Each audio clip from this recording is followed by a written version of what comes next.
여러분 안녕하세요.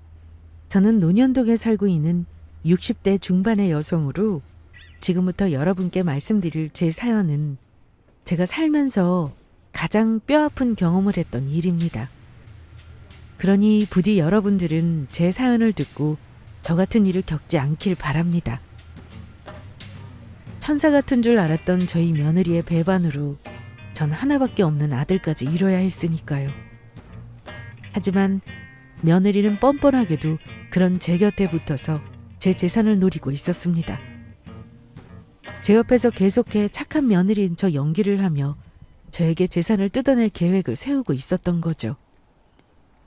제가 그 사실을 알고 어찌나 충격을 받았는지 아직도 그 생각을 하면 심장이 철렁하며 아찔한 기분입니다. 하지만 전 거기서 좌절하지 않았습니다. 며느리에게 제대로 복수하며 인생의 매운맛을 제대로 보게 했거든요. 저에게는 눈에 넣어도 아프지 않은 세상에 하나밖에 없는 아들이 있었습니다.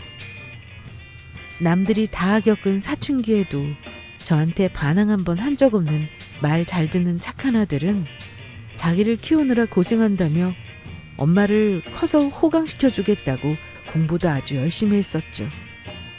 사실 전 남편을 일찍 떠나보내고 젊은 나이 혼자 아들을 책임지고 살아야 했거든요. 먹고 살기 위해 시작한 것이 옷장사였는데 그러다가 여성옷 만드는 사업을 시작하게 되었죠. 그 시절 여자 혼자 사업한다는 게 보통 힘든 일이 아니었지만 자식 새끼 데리고 먹고 살아야 하니 어떻게든 하게 되더라고요. 그래서 나중엔 동대문에 작은 매장을 내고 제법 유명한 보세옷 만드는 사장이 되었고 동대문에 운영하는 매장도 여러 개 두게 되며 돈도 많이 벌게 되었습니다. 그러는 사이 저희 아들도 잘 자라주어 한의사까지 되었습니다. 게다가 한의사가 된 후에는 얼마 지나지 않아 차만 아가씨까지 만나 결혼을 하게 되었고요. 그리고 저도 하던 일을 모두 정리하며 일찍 은퇴를 했습니다. 젊은 시절 열심히 일한 만큼 노후에는 아들이 행복하게 잘 사는 모습을 옆에서 지켜보며 여유롭게 살고 싶은 마음이었거든요. 그리고 감사하게도 아들은 제 바람대로 행복하게 잘 살아주었습니다. 저희 아들이 사람 보는 눈이 있는 것인지 며느리도 정말 천사처럼 착했으니까요. 아들과 며느리는 제가 괜찮다고 하는데도 매일 안부 전화에 주말마다 찾아와 저를 챙겼습니다.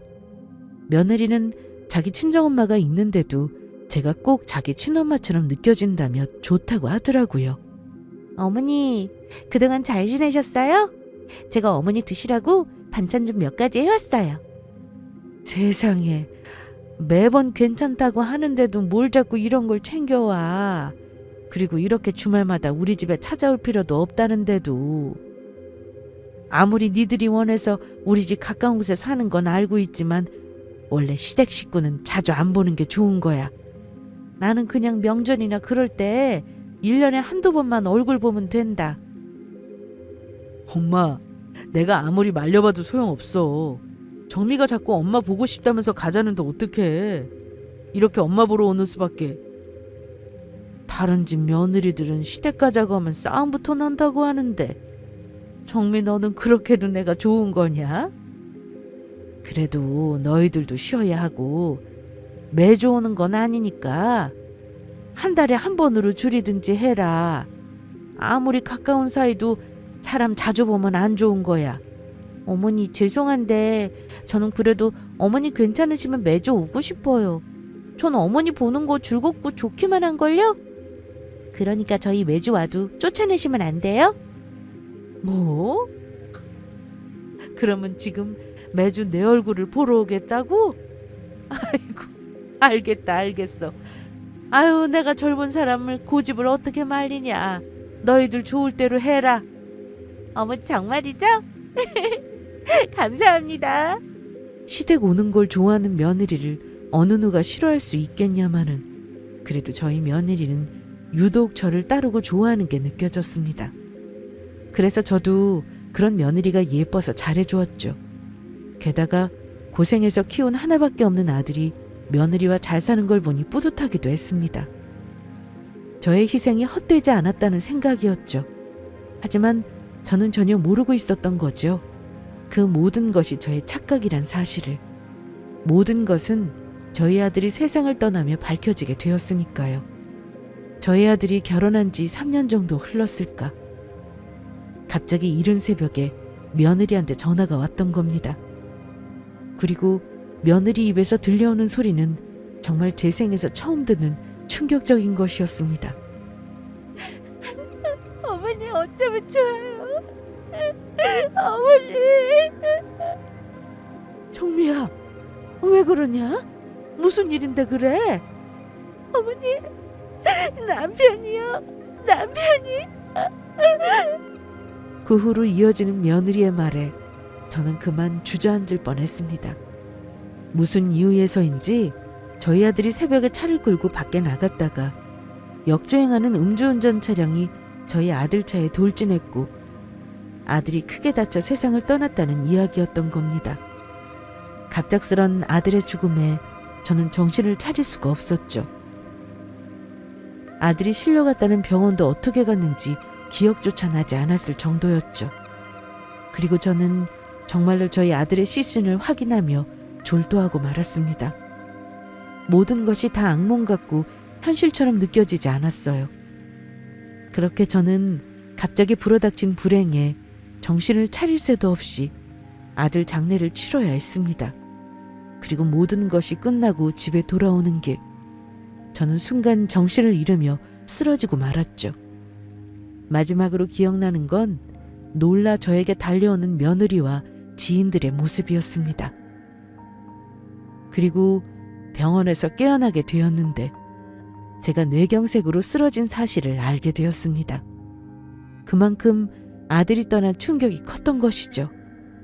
다행이라면 주변 사람들이 많아 병원으로 급히 이송이 되었고 그래서 치료를 받아 큰 후유증 없이 깨어났다는 것이었죠.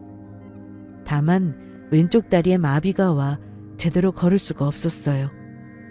병원에서는 앞으로는 계속 약을 복용하며 왼쪽 다리도 재활치료를 받아야 한다고 했지만 하나밖에 없는 아들이 죽은 마당에 저에게 그런 의욕이 남아있을 리가 없었습니다.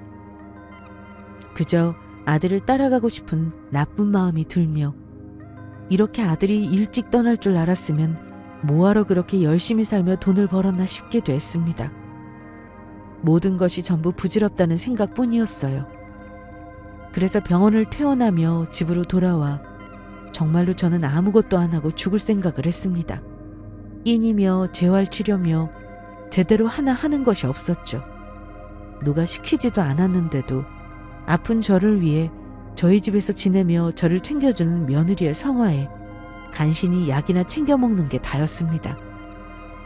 하지만 제가 무너진 순간 저를 잡아준 건 다름 아닌 며느리였습니다. 아들이 떠나 힘든 건 며느리도 마찬가지였을 텐데 제가 점점 몸이 망가져가자 며느리가 저를 잡고 울며 호소를 했던 겁니다. 어머니 정말 일하실 거예요? 남편 떠나고 제가 의지할 사람이라고는 어머니밖에 없는데 어머니마저 잘못되면 저보고 어떻게 살라고 그러세요? 남편이 어머님 이러고 계신 거 알면 좋아할 것 같으냐고요. 아마 어머니 걱정에 하늘에서 제대로 쉬지도 못하고 있을걸요? 그러니까 어머니 남편을 생각해서라도 살아주시면 안 되는 거예요? 남은 절 위해서라도 제발 살아주시라고요. 어머니. 저는 며느리의 말에 정신을 차렸습니다. 아들 떠난 것에 슬퍼만 했지 먼저 떠난 저희 아들이 저를 걱정할 거란 생각은 전혀 못했던 겁니다. 며느리 말대로 바보같이 먼저 떠난 저희 아들을 걱정시키고 있었던 거죠. 게다가 저를 붙잡고 자신을 위해 살아달라는 며느리의 말이 제 마음을 움직였습니다. 그래서 저도 그제야 며느리를 꼭 잡고 눈을 맞추며 말했습니다. 그래, 살자. 우리 떠난 선우가 나 때문에 모시면 안 되지. 일찍 떠난 것도 억울한데 우리 아들 하늘에서라도 편히 쉬어야 하지 않겠어? 어머니. 그날 아들을 생각하며 며느리와 원 없이 울었던 것 같습니다. 그리고 그때부터 저는 정신을 차리고 살기 시작했습니다. 약도 스스로 잘 챙겨 먹고 밥도 먹고 재활 운동도 열심히 했죠. 그렇다고 저희 아들이 생각나지 않은 건 아니었지만 저희 아들이 생각날 때마다 더욱 마음을 다잡았어요. 그렇게 며느리가 옆에서 절 열심히 간병하며 돌봐준 덕분에 전 기운을 차리며 건강을 점점 되찾을 수 있었습니다. 그런데 제가 건강을 회복하며 마음도 어느 정도 추스르게 되자 보이지 않는 것들이 보이더라고요. 아들을 떠나보내고 혼자 된 며느리가 저 때문에 고생하는 게 눈에 밟히기 시작했던 겁니다. 이제는 그만 며느리를 보내줘야겠다는 생각이 들었습니다. 그래서 밥을 먹고 난 후 며느리에게 조심스레 말을 꺼냈습니다. 정미야, 이제 나도 몸도 많이 회복했고 너도 나한테 할 만큼 한 것 같다. 그러니까 내가 너 먹고 살 수 있을 만큼 어느 정도 챙겨줄 테니까 그만 너도 좋은 사람 만나서 결혼해서 새 살림 차리고 해라.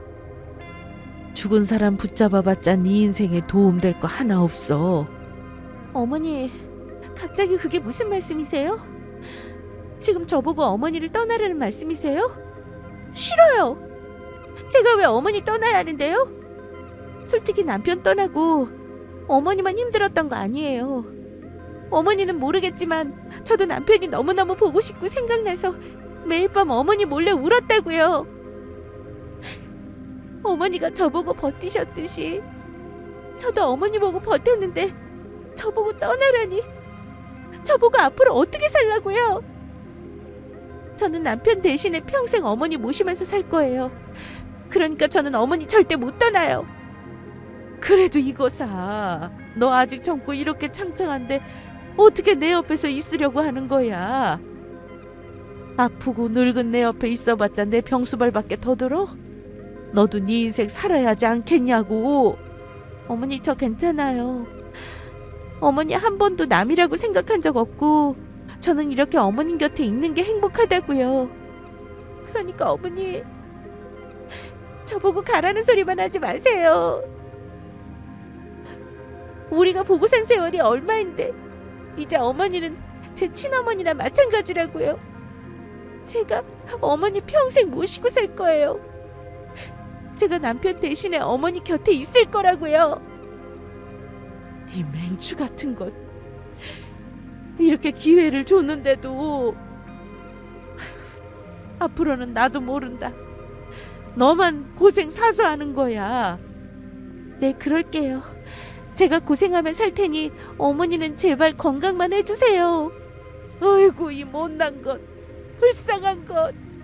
어느새 며느리와 저는 서로를 붙잡고 울었습니다. 그 후 며느리는 정말로 제 옆에서 평생 살 생각인지 저희 아들 유품이며 자신의 짐까지 정리해 저희 집으로 들어왔습니다. 그리고 사실 제가 말로는 모른다고 했지만 나중에라도 며느리를 잘 달래 보내줄 생각이었죠. 사람 욕심에 며느리가 곁에 있어주면 좋겠다는 생각도 있었지만 아무리 그래도 며느리를 고생시키는 건 아니란 생각이었죠. 아무리 저의 며느리였어도 그렇지 남의 집 자식을 생으로 붙잡고 있으며 고생시킬 순 없는 것이었으니까요. 며느리의 지극정성 덕분인지 시간이 흐르자 저는 지팡이를 짚어야 하긴 했지만 어느 정도 걸음도 조금씩 걸을 수 있게 되었습니다.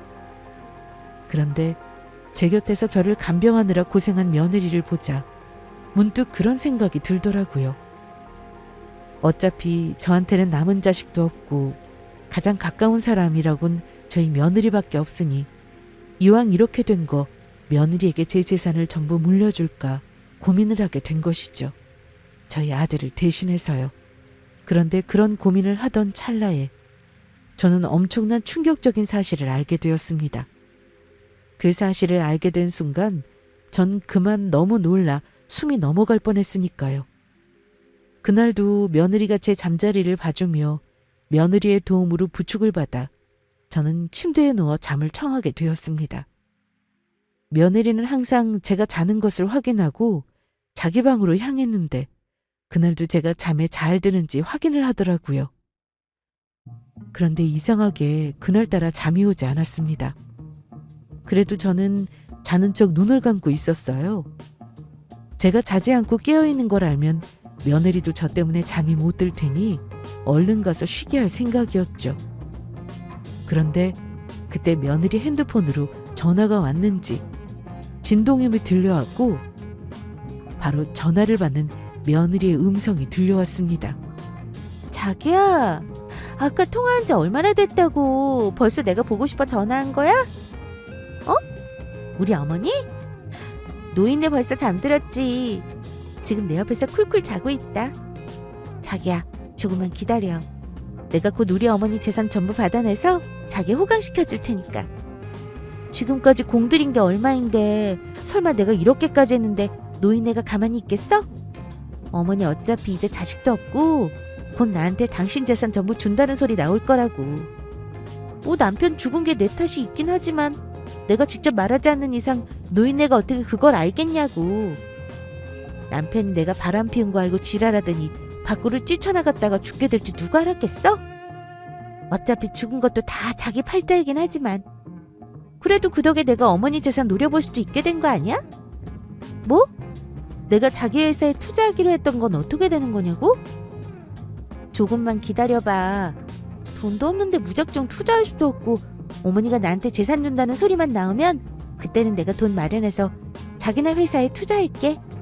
그때 되면 자기가 말했던 것처럼 어머니한테 재산 물려받으면 갚는다고 하고 지인들한테 돈 좀 빌려서 바로 자기네 회사에 투자하려고.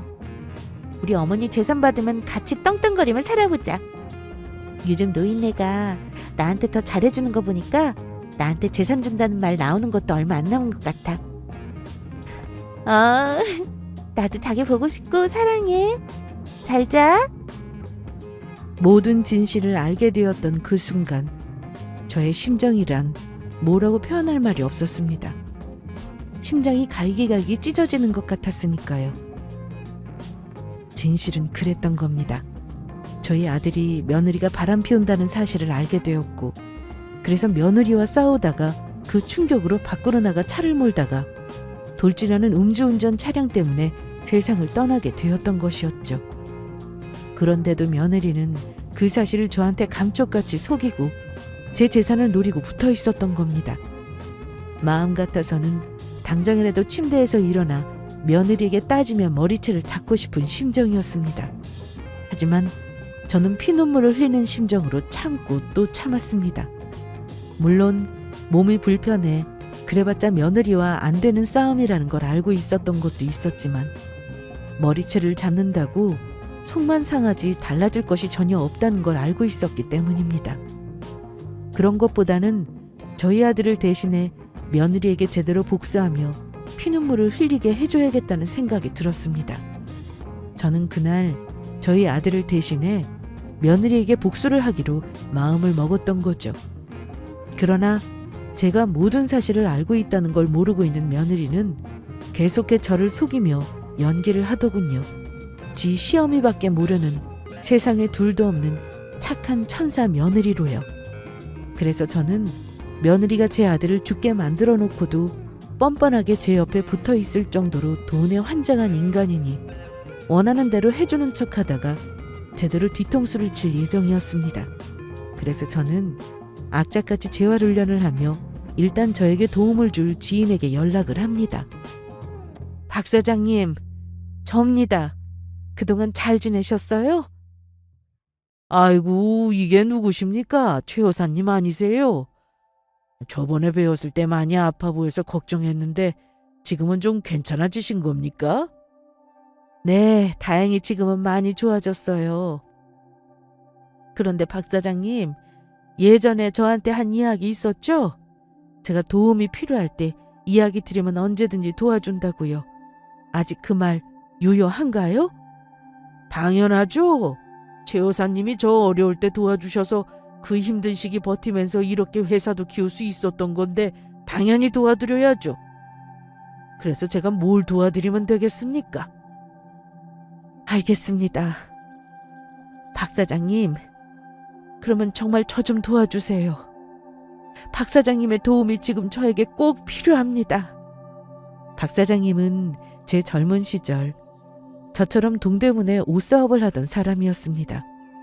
그런데 젊은 사람이 뭣도 모르고 일에 뛰어들다 보니 실수도 많았고, 그래서 여러 번 실패해 사업이 망할 뻔한 걸 제가 도와준 적이 있었거든요.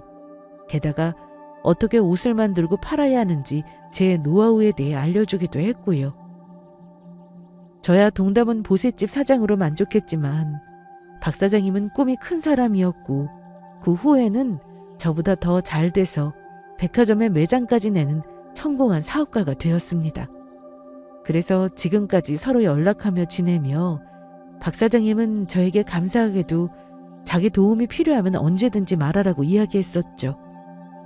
저한테 한 번은 은혜를 갚고 싶다면서요. 그래서 저는 박 사장님께 그동안 있었던 며느리의 일을 이야기했고, 제 사정을 듣더니 분노하며 기꺼이 저를 돕겠다고 했습니다. 그래서 박 사장님의 도움으로 얼마 지나지 않아 알게 된 사실이 있었는데, 바로 며느리가 만나는 남자에 대한 정보였습니다. 무슨 모바일 게임 회사를 운영하는 사장이라고도 하는데, 하도 바람을 피우며 개차반으로 살아서 부인에게 이혼까지 당하고, 그것도 모자라 회사까지 다 망해가고 있다는 것이었어요. 그러던 중 아마도 저희 며느리를 만나게 된 것 같고, 저희 며느리가 돈이 많아 보이니 이용하려고 일부러 접근한 것 같다고 했습니다. 그래서 제가 곰곰이 생각해보니, 잘만 하면 며느리며 같이 바람 피워 저희 아들을 그렇게 만든 며느리 상간남까지 제대로 끝장을 볼 수 있을 것 같더라고요. 그래서 저는 두 사람을 혼내줄 계획을 세우게 되었고, 박 사장님이 아주 큰 역할을 해주기로 합니다. 박 사장님은 저를 대신해 며느리 상간남 회사에 투자를 해주는 척 접근을 하기로 했던 겁니다. 그런데 상간남은 자기 회사에 투자를 하고 싶다는 박 사장님의 연락에 마음이 급했는지 아무 의심도 하지도 않고 투자를 해달라며 받아준 것 같았어요. 갑자기 상간남에게 접근한 사람이었는데도 말이죠. 게다가 그 사실을 신이나 저희 며느리에게까지 알린 것 같았죠. 며느리는 제가 안 자고 있는 줄도 모르고 또다시 밤에 제 옆에서 상간남과 통화를 했으니까요. 정말이야? 자기 회사에 큰 투자자가 나타났다고? 그것도 유명한 의류회사 사장이 자기네 회사에 투자하고 싶다고 했단 말이지? 정말 잘 됐다. 나도 어머니한테 재산만 받으면 빚진 거 갚고 남은 돈으로 자기네 회사에 전부 투자해줄게. 뭐? 이렇게 내가 큰 소리로 말하다가 어머님이 우리 전화통화 엿듣기라도 하면 어떡하냐고? 자기는 무슨 그런 걱정을 해. 내가 우리 어머니 잘 때 자기랑 한두 번 통화해? 노인네 늙어서 그런지 요즘 잠도 더 많아지고 내가 크게 불러도 일어나지도 못한다고. 그러니까 자기 그런 걱정은 하지 않아도 돼. 어머니가 나한테 재산만 줘봐. 바로 요양원에 보내버려야지. 내가 아주 싼 요양원으로 알아봐둔 것이 있다고. 그리고 저도 며느리에게 제 전 재산을 물려준다고 말하며 며느리가 어떻게 나오는지 마음을 떠보게 됩니다. 물론 며느리와 상간남을 혼내줄 계획을 세우고 있지만 마지막에라도 반성을 하면 용서해줄 생각으로요. 그러나 저희 며느리는 정말이지 답이 없는 인간이었습니다. 며느리와 차를 마시다 제가 본격적으로 이야기를 꺼내자 바로 본색을 드러냈으니까요. 저기, 내가 생각해봤는데 내 전 재산 조만간 빨리 정리해서 정미 너한테 다 넘겨주려고 한다.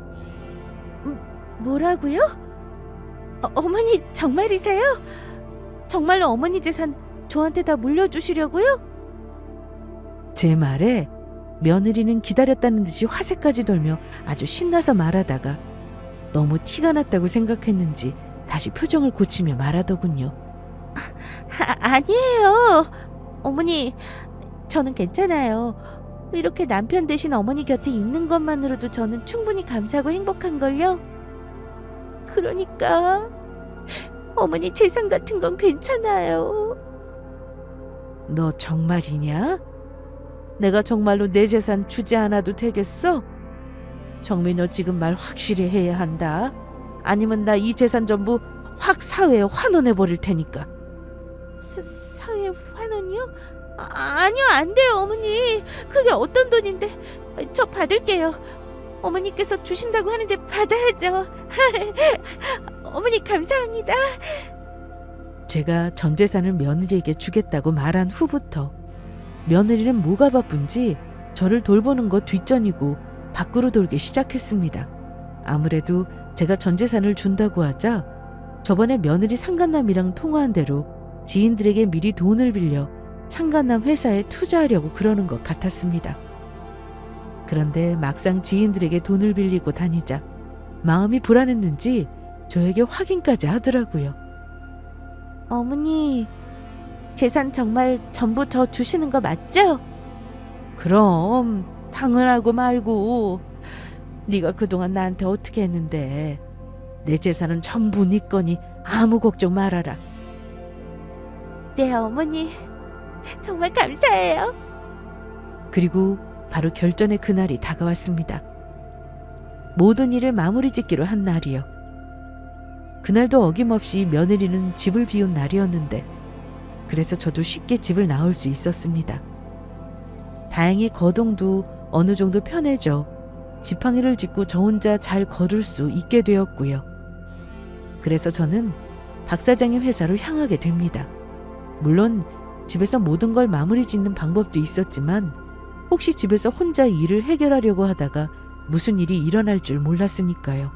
그래서 안전하게 박 사장님 회사에서 일을 마무리 지으며 도움을 받기로 했던 거죠. 게다가 며느리며 상간남이며 같이 끝장낼 생각으로 박 사장님도 제가 며느리를 부르는 박 사장님 사장실로 며느리의 상간남을 부르기로 했고요. 그래서 저는 박 사장님 회사에 도착해 며느리에게 전화를 하게 됩니다. 제 전 재산을 주겠다고 불러낼 생각이었죠. 어머니, 저 지금 바쁜데 무슨 일이세요? 다른 게 아니고 오늘 너한테 내 재산 전부 주려고 한다. 이미 통장에 내 재산 전부 넣어서 준비도 해놨어. 세상에, 어머니 정말이세요? 열심히 어머니 모시면서 살다 보니 저에게 이런 날이 오긴 오네요. 그러면 저 지금 당장 집으로 가면 돼요? 집 말고 내가 오라는 장소로 올 수 있겠냐? 지금 내가 친구네 회사에 놀러 와서 네가 이쪽으로 왔으면 좋겠다. 어머니 친구분 회사요? 어머니 친구분 중에 사업하시는 분도 있었어요? 알았어요. 그러면 지금 제가 당장 그쪽으로 갈게요. 제가 전 재산을 준다며 집이 아닌 박 사장의 회사로 불러냈는데도 며느리는 곧 제 재산을 전부 가질 수 있다는 생각에 그게 이상하다는 생각도 전혀 못하는 것 같았습니다. 그렇게 제가 전화를 끊자 박 사장님도 상간남을 부르기 위해 휴대폰을 들었습니다. 이 대표인가? 다른 게 아니고 내가 자네 회사에 투자를 하기로 아예 마음을 정해서 말이야. 그래서 그 전에 우리 회사에 좀 와줄 수 있겠나? 내가 존경하는 선배님이 한 분 계시는데 투자 전에 자네를 보여드려야 할 것 같아서. 그분이 사람 보는 눈이 있어서 선배님이 자네를 보고 자네 회사에 투자를 해도 된다고 허락을 해줘야 내가 안심하고 제대로 마음을 결정할 수 있을 것 같거든. 바로 오겠다고? 그래, 그러면 좀 이따 보세나. 그리고 1시간도 안 돼 며느리는 박 사장님 회사에 도착했습니다. 그래서 안내데스크의 도움으로 박 사장님의 사무실인 사장실로 들어올 수 있었죠. 며느리는 막상 박 사장님 사무실로 들어오더니 그제야 이상한지 조금 눈치를 보는 것 같더라고요. 그래서 제가 며느리에게 이야기했죠. 나랑 아주 친하신 분이고 우리 사정도 알고 있으니 눈치 볼 필요 없다. 원래 이런 일에는 증인이 필요한 거라 내가 일부러 여기서 만나자고 한 거니 넌 신경 쓰지 않아도 된다. 하지만 금세 제 재산을 가질 생각에 며느리는 곧바로 의심을 거두었습니다. 아, 어머니 그런 거예요? 알겠어요.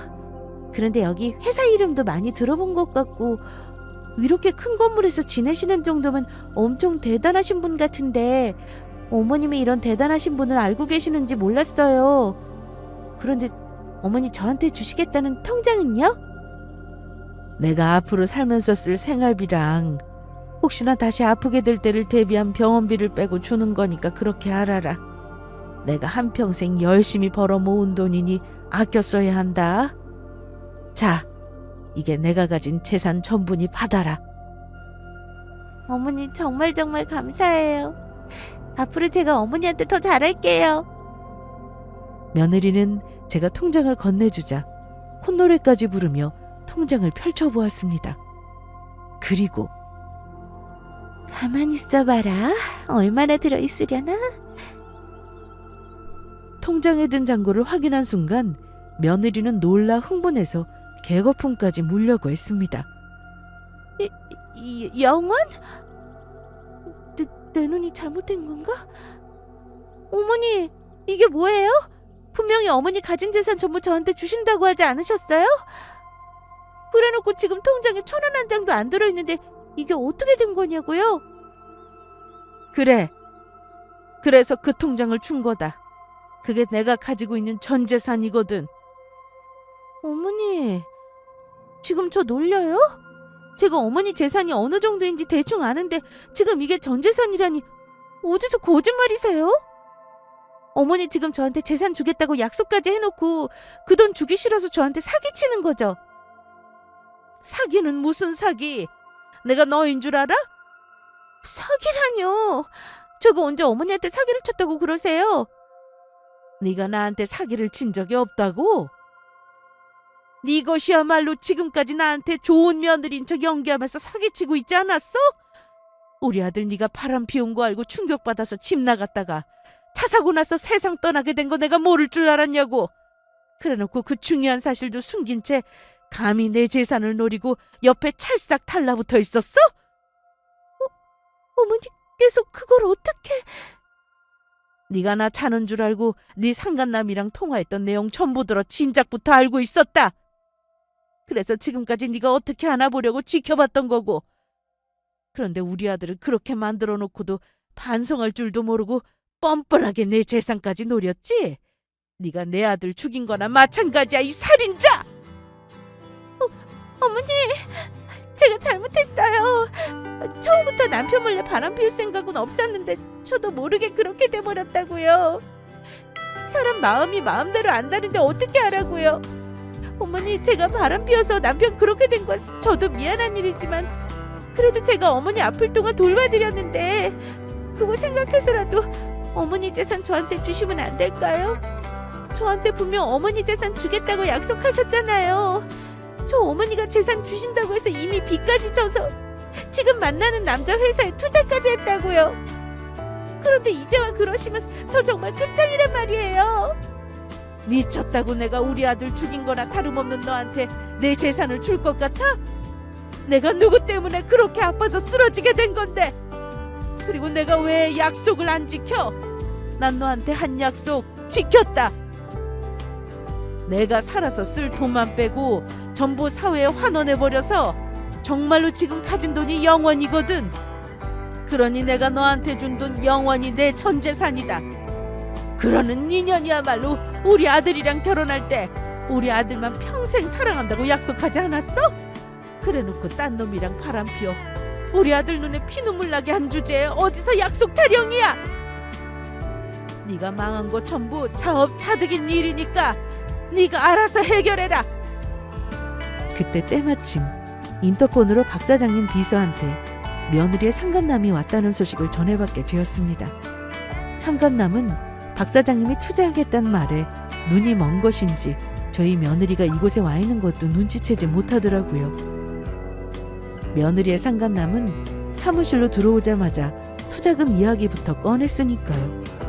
사장님 안녕하세요. 오늘 투자권 확실히 정해주신다고 해서 왔습니다. 그래서 사장님 선배님은 어디 계시는 걸까요? 제가 잘 인사드리겠습니다. 그래, 당연히 그래야지. 자, 여기 인사하게나. 내가 젊은 시절 일 배우면서 큰 도움 주셨던 최이덕 여사님이셔. 아이고, 최 여사님 안녕하세요. 모쪼록 잘 좀 부탁드립니다. 그러나 상간남의 인사에 대답을 한 사람은 따로 있었습니다. 바로 저희 며느리가 자기 상간남을 보자 소스라치게 놀라며 나왔던 겁니다. 석현 씨, 석현 씨가 여기는 무슨 일이야? 자기야, 왜 자기가 여기 있어? 나야 여기 박 사장님이 우리 회사 투자해 주시기로 한 투자자분이라 오늘 투자권 결정짓자고 해서 온 거지. 석현 씨 투자자? 그러면 어머니 지인분이 석현 씨 회사에 투자해주기로 한 사장님이었단 거야? 석현 씨, 그러면 일단 오늘은 그냥 가. 지금 여기서 우리 아는 사이인 거 알면 안 되니까 그냥 가라고. 자기야, 그게 무슨 말이야? 오늘이 내 인생에서 얼마나 중요한 날인데 그냥 가라는 거냐고. 오늘 내가 최 여사님한테 확실히 얼굴 도장을 찍어야 우리 회사 투자를 받을 수 있단 말이야. 그러니까 그런 소리 하지 마. 안 돼, 석현 씨. 진짜 모르겠어? 우리 시어머니가 바로 석현 씨 회사 투자해주기로 했던 사장님 지인분이라고.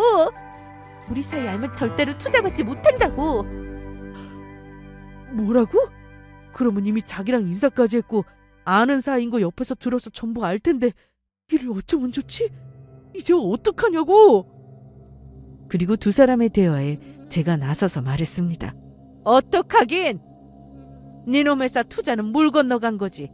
내가 미쳤다고 우리 며느리랑 바람나서 내 아들 죽게 한 너 같은 놈 회사에 박 사장님 보고 투자하라고 할 것 같아?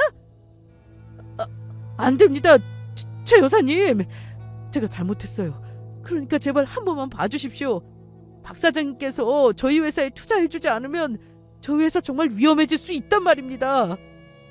박 사장님, 이렇게 부탁드려요. 최 여사님이 저희 회사 투자 반대하더라도 제발 투자 좀 해주십시오. 그러자 상간남의 말에 난리가 난 건 저희 며느리더군요. 상간남 놈의 팔까지 붙잡고 언성을 높였으니까요. 석현 씨, 그게 무슨 말이야? 박 사장님이 투자를 안 해주면 회사가 위험해질 수도 있다니? 나한테는 석현 씨 회사 잘 나간다고 하지 않았어? 그래서 내가 빚까지 져서 미리 투자했던 건데 도대체 그게 무슨 소리야?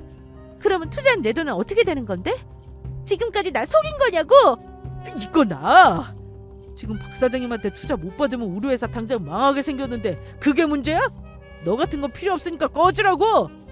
미안하지만 최 여사님이 허락하지 않으면 나도 이 대표 자네 회사에 투자하기는 어려울 것 같네. 최 여사님은 내 인생의 은인이나 마찬가지인 분인데 그런 분 아들의 아내랑 바람나서 죽음까지 몰아간 너 같은 놈 회사에 나는 투자 못해. 아니 안 해. 니놈은 아웃이니까 당장 내 회사에서 꺼져. 이럴 수는 없습니다. 박 사장님이랑 최 여사님께서 원하신다면 이 여자랑도 헤어지도록 하겠습니다. 그러니까 제발 저 좀 살려달라고요. 자기 회사에 투자받기 위해 저희 며느리랑 헤어지겠다는 소리에 저희 며느리는 상간남에게 배신감을 느꼈는지 급기야 눈이 뒤집혀서 상간남의 멱살을 잡더라고요. 너 이 자식 무슨 소리야? 나 영원히 사랑한다며. 유부녀라도 상관없다고 꼬실 때는 언제고 내가 빚까지 져서 니놈 회사에 투자까지 했더니 불리해지니까 나랑 헤어지겠다고? 이 나쁜 놈. 내가 잘 사는 집 한의사 남편 꼬시느냐고 얼마나 고생했는데. 너 아니었으면 우리 남편 죽을 일도 없었고 내 인생도 이렇게 되지 않았어. 그냥 남편이랑 편하게 살다가 어머님 돌아가시면 어머니 재산 물려받은 남편이랑 나 한의사 사모님 소리 들으면서 떵떵거리고 살 수 있었다고. 그런데 잘 나가는 회사 사장인 척 나까지 꼬셔서 이 지경으로 만들고 너 내 인생 어떻게 책임질 거야? 어떻게 보상할 거냐고! 너 때문에 망한 건 나도 마찬가지야. 너만 아니었어도 박 사장님한테 투자받고 우리 회사도 잘 될 수 있었는데 너같이 변변찮은 여자 만나느냐고. 나도 내 인생 쪽박차게 생겼다고. 뭐라고? 이 쓰레기 같은 놈. 오늘 너 죽고 나 죽자. 누가 억울하게 당하고 있을 것 같아? 죽으려면 너 혼자 죽어. 그리곤 며느리랑 상간남이 서로 뜯고 물고 싸움이 나기 시작했죠. 언제는 죽고 못 살 것처럼 굴더니 서로 죽일 듯이 달려들었습니다. 하지만 그것도 그리 오래가지 못했어요. 박 사장님이 사람들을 불러 두 사람을 회사에서 쫓아내버렸으니까요. 이 똑같이 사람 같지 않은 것들이 어디서 시끄럽게 물을 흐리고 있어? 니들이 남 탓할 자격이 있다고 생각해? 더는 내 사무실에서 분위기 망가뜨리지 말고 당장 나가. 그리고 내가 마지막으로 경고하는데 다시는 최 여사님 찾아와 얼쩡거리지 않는 게 좋을 거야. 안 그랬다간 세상이 얼마나 무서운지 내가 직접 보여줄 테니까. 내가 그 정도 힘은 있다고. 그 후 두 사람은 박 사장님 회사 보안 요원들에게 붙잡혀 사장실 밖으로 쫓겨나게 되었습니다. 그러자 며느리가 대성통곡하며 저를 붙잡으려고 하더라고요. 며느리의 상간남도 마찬가지였고요. 어머니, 제가 잘못했어요. 저 좀 용서해 주세요. 제가 잘못했다고요. 박 사장님, 최 여사님, 저 좀 살려주십시오. 제가 이렇게 빌 테니 제발 한 번만 살려달라고요. 그래서 전 그런 두 사람에게 마지막으로 말해줬습니다. 용서를 빌려고 했다면 우리 아들이 죽었을 때 진작 빌었어야지. 아니, 그 전에 진작 정신 차렸어야지. 모든 건 다 들키고 하는 사과가 무슨 사과냐고. 지금 벌어진 일들 니들이 스스로 자초한 것들이니까 스스로 책임지고 살아봐. 그리고 다시는 보지 말자고. 이 짐승만도 못한 더러운 것들. 우리 아들이 당한 고통에 비하면 앞으로 너희가 당하게 될 고통은 아무것도 아닐 테니까. 그렇게 며느리와 상간남은 박 사장님 회사에서 쫓겨나게 되었죠. 그 후 며느리는 저에게 용서를 빈다고 찾아온 적이 있었는데 제가 경찰에 신고해 아주 따끔한 맛을 봐야 했습니다.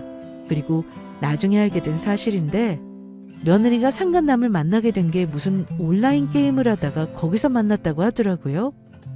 처음에는 요즘 젊은 사람들이 흔히들 말하는 게임 친구로 지내다가 잘못된 걸 알면서 선을 넘어버린 거죠. 그리고 그 후 며느리를 아는 지인을 통해 들으니 며느리랑 바람피웠던 상간남은 회사가 망하자 며느리가 투자한 돈을 가지고 혼자 도망쳐 버렸다고 합니다. 하지만 그동안 회사를 운영하며 사고친 일이 많은지 지명수배가 떨어져 도망자 신세가 되었다고 해요. 게다가 며느리는 어떻게 돈을 빌린 건지 사기로 교도소에 들어갔다고 하더라고요. 그때 드는 생각이 저희 아들을 세상에 떠나게 만든 거로는 처벌을 받지는 못했지만 다른 방법으로 벌을 받는구나 싶었습니다. 어떻게든 자신이 잘못한 죄값을 치르게 된 것이죠.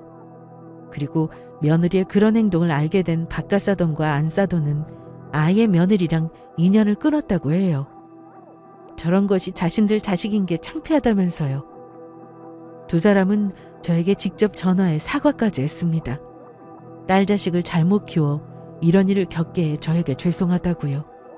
그래서 저도 그 사과를 받아주었습니다. 아마도 자식 잘못 둔 덕에 가장 괴로운 건 두 사람이었을 거니까요. 그렇게 모든 일이 해결된 후 저도 저희 아들을 위해 제대로 된 눈물을 흘릴 수가 있었습니다. 며느리 때문에 저희 아들이 떠나게 된 건지도 모르고 그런 며느리를 곁에 두었던 제 모습이 아들에게 너무 미안하기도 했고요. 하지만 저희 아들을 대신해 잘못한 두 사람을 제대로 혼내주었으니 그것으로 된 것 같습니다. 이쯤 하면 저희 아들도 저를 이해해 주겠죠. 이미 남은 생 사람답게 잘 살다가 저희 아들을 만나러 가려 합니다. 그리고 제가 죽게 되면 이미 죽은 사람이야 무슨 미련이 있겠냐만 박 사장님은 제가 떠나게 되면 저의 장례식도 치러주고 저와 저희 남편 그리고 저희 아들의 낙골당도 잘 돌봐주겠다고 약속을 했습니다. 그 말에 얼마나 고마웠는지 눈물이 다 나더라고요. 비록 믿었던 며느리에게 배신을 당하긴 했지만 그래도 이렇게 힘들 때 저를 도와주는 사람이 있는 걸 보니 제 인생 나름 괜찮게 살아왔다 싶었습니다. 그리고 저는 정말로 며느리에 대한 복수가 아니라 제 재산을 제가 사용할 것들만 남겨놓고 사회에 환원을 했습니다. 사회에 환원할 때는 떠난 저희 아들 이름으로 했고요. 세상이 저보다는 떠난 저희 아들을 조금이라도 기억해 주길 바라는 마음에서였습니다. 자식을 향한 어미의 작은 바람이라고나 할까요? 제가 나이도 있고 남은 생이 짧겠지만 저희 아들을 대신해 제가 아들 목까지 한번 잘 살아보려 합니다. 우리 아들이 좋아하던 운동도 해보고 여행도 가고 사람들도 만나고 하면서요. 저희 아들이 세상을 떠나고 알게 된 사실이지만 여러분 모두 자신을 소중히 생각하며 살길 바랍니다.